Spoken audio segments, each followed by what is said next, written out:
एक और अहम जो पेशरफ्त हुई वो हमने देखी जब फील्ड मार्शल का बेमिसाल इस्तकबाल किया गया और उन्होंने अमेरिकन प्रेसिडेंट डोनाल्ड ट्रंप से मुलाकात की और उसकी शह सुर्खियां बनी।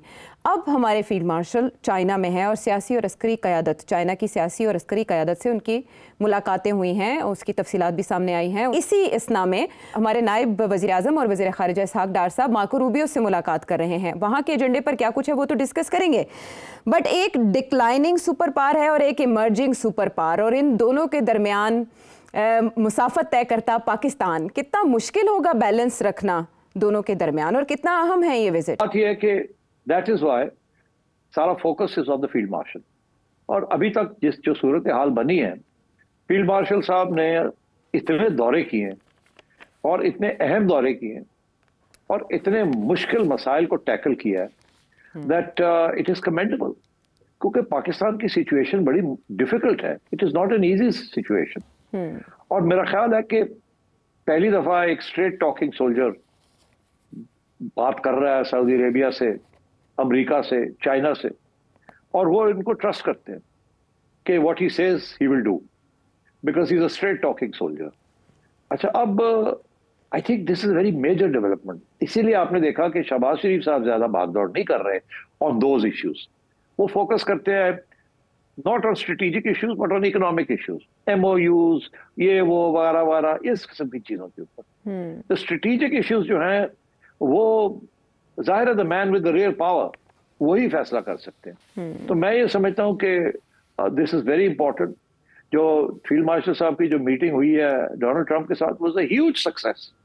इतना कि इंडिया जो है पागल हो गया है उसके ऊपर, तो समझ नहीं आती, उनकी नींद हराम हो गई कि हुआ क्या है। Unprecedented, it's a major success. उसके बाद अब वो चाइना गए हुए और चाइना में भी he is having meetings at the highest level.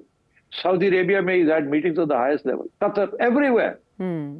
And I think let's admit this, बहुत कामयाबी हासिल हो रही है। ये पाकिस्तान इतनी मुश्किल सिचुएशन में है कि काफी बैलेंसिंग एक्ट करनी पड़ेगी, और मेरा ख्याल है वो बैलेंसिंग एक्ट होगी, कोशिश पूरी होगी, और I think there will be a major of success also. और बड़ी सबसे इंटरेस्टिंग बात यह है कि सवाए इंडिया के जहां अभी प्रोग्रेस नहीं हो रही, बाकी तो हर जगह पे प्रोग्रेस आपको नजर आ रही है। और हमारी गवर्नमेंट का मौकफ भी यही है कि we are ready to talk to India. अभी शहबाज शरीफ साहब के कितने बयान आए हैं कि we are ready to talk. यहाँ तक कि अब इसहाक डार साहब जो वहां पहुंचे हुए हैं वो भी यही एजेंडा लेके गए हैं कि इंडिया को, अमेरिका को कह रहे हैं इंडिया को समझाएं, we are ready to talk to India to resolve all issues.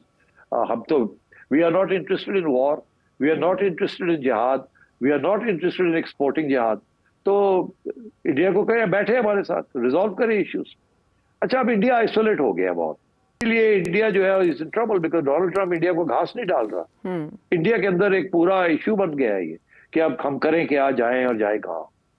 तो इसलिए I think what you will see going forward is कि अगर हम बैलेंसिंग एक्ट करने लगे हैं तो इंडिया को भी बैलेंसिंग एक्ट अप करना पड़ेगा, and it will have to balance China and America. मगर इंडिया के लिए ज्यादा मुश्किल होगा। उसकी वजह यह है कि इंडिया क्वाड का हिस्सा है, जिसका मेन पर्पस ये है कि उसको खत्म किया जाए, अभी चाइना को अंडरमाइन किया जाए, चाइना की राइज को रोका जाए, चाइना को कन्फ्रंट किया जाए। और क्वाड जो है उसके अंदर इंडिया जो है, अगर चाइना के साथ उसने अपने तल्लुकात बनाने हैं तो फिर क्वाड के अंदर वो क्या करेगा। तो मैं समझता हूँ India is in a far more difficult position than us. हमने जो लिमिटेड वादे किए होंगे अमेरिका के साथ, I am sure we will be able to navigate those issues. हमारी जो friendship with China is not at stake. I think it's clear to the Americans that our strategic interest lies with China, and I think इसमें कुछ छुपी भी बात नहीं है। इसीलिए मेरा ख्याल है इंडिया भी अब कोशिश कर रहा है कि चाइना के साथ भी स्टिच अप किया जाए। ये ना हो कि अमेरिका साथ ना दे और चाइना आपके खिलाफ खड़ा रहे, तो फिर इंडिया कहाँ जाएगा। साउथ एशिया के अंदर पहले ही वो आइसोलेटेड है। भारत क्या विंडोज ओपन कर रहा है उस पर तो मैं आपसे जानूंगी, लेकिन अब ये जो विजिट है फील्ड मार्शल का चाइना का, इसका डोमेन या इसका क्या समझते हैं आप कि ट्रांसफ़र ऑफ टेक्नोलॉजी या फर्दर जो ताउन है आपस में, जैसे अभी हमने देखा एयर कॉम्बैट में जिस तरह से चीन ने पाकिस्तान के साथ ताउन किया, तो फर्दर किन किन पहलुओं पे बात हुई होगी? सेंटर ऑफ अटेंशन या सेंटर ऑफ डिस्कशन क्या रहा होगा? देखिए, गवर्नमेंट और चाइना तो ज़्यादा खुल के बात नहीं करते, मगर बिहाइंड द सीन्स क्या बातें होती है मुझे भी नहीं पता। मगर मैं स्पेकुलेट तो कर सकता हूँ ना कि ये इश्यूज हैं, यकीनी तौर पे इन पे बात हुई होगी। अब क्या तय हुआ that I don't know, but जाहिर है अगर इतने क्लोज रिलेशनशिप है तो कोई अच्छी चीजें तय हुई होंगी ना। तो अब वो क्या इश्यूज कौन से? एक इश्यू तो ये है कि आप चाइना के बहुत से लोन्स हैं आपके पास, उनकी रीशेड्यूलिंग करानी है, ठीक, और वो चल रहा है काम। चाइना ने कुछ लोन्स को रीशेड्यूल कर दिया जी। मेरा ख्याल है ये एक रिक्वेस्ट होगी कि इसको थोड़ा सा और रिलैक्स किया जाए, बिकॉज हमारे हालात इतने अच्छे नहीं। दूसरा ये है कि हमने चाइना की एडवांस टेक्नोलॉजी, जो जहाज है J-10 के आगे वाले J-35, उसकी भी हमने रिक्वेस्ट की हुई है कि हमें वो दिए जाए along with the missiles that go with it. वहां भी पैसों का ही मसला है। China will be more than happy to give you those, वो देने के लिए तैयार होंगे, मगर मसला ये है कि उसके लिए पैसे चाहिए ना। तो ये भी एक इश्यू हो सकता है, बिकॉज देखिए कोई भी आजकल क्रेडिट के ऊपर तो जहाज नहीं बिकते ना, या तो एड, और चाइना एड तो देता नहीं, China will sell stuff to you. तो हो सकता है उसकी टर्म्स के ऊपर बात हो रही हो सकता है और टेक्नोलॉजी शेयरिंग के ऊपर हो रही हो कि आगे इंडिया के साथ अगर कोई इश्यू बनता है तो क्या क्या पॉसिबिलिटीज हो सकती है, how will China and Pakistan work together to overcome those problems. और last but not least, China का इशू रहा है सिपेक। सिपेक काफी अरसे से इमरान खान के दौर में रुका हुआ था, फिर उसको अब कोशिश की गई है उसको चलाने की, मगर उसके अंदर इंडिया का बहुत बड़ा हाथ है उसको रोकने में। और वो कि बलोच लिबरेशन आर्मी और तालिबान को इंडिया उकसाता है और उनको मदद देता है और कहता है सिपेक को रोके। इसमें बिहाइंड द सीन्स अमेरिका का भी हमायत होगी इंडिया को, क्योंकि अमेरिका भी नहीं चाहता कि चाइना का सिपेक जो है ये आगे बढ़े, because it is part of the road and belt initiative. तो मेरा ख्याल है इसके ऊपर भी बात हुई होगी कि चाइनीज काफी अरसे से कह रहे हैं हमारी सिक्योरिटी का कुछ करें, हम काम करना चाहते हैं, हम ग्वादर में भी करना चाहते हैं, हम बाकी भी चीजें करना चाहते हैं, आगे भी सड़कें सेंट्रल एशिया में ले जाना चाहते हैं थ्रू अफगानिस्तान, और अफगानिस्तान के साथ बैठ के भी आपके मसले हल करना चाहते हैं, मगर हमारी सिक्योरिटी का कुछ करें। ये पहले भी मैंने डिस्कस किया था कि चाइनीज प्रपोजल एक थी कि अगर आप हमारी सिक्योरिटी फुली गारंटी नहीं कर सकते तो क्या इजाजत दें, हम अपनी सिक्योरिटी के लिए अपना इंतजाम कर लें। तो हमारी तरफ से था कि नहीं ऐसी कोई बात नहीं, आपको करने की जरूरत नहीं, हम ही करेंगे। तो उसके अंदर कुछ दुश्वारियां आ रही हैं, कुछ रुकावटें हैं, उनको सॉर्ट आउट करना है। तो मेरा ख्याल है because Chinese security is very important to continue CPEC, because ये अटैक्स बढ़ गई थी और ये मामला तय नहीं हो रहा था कि how will security be sanctioned.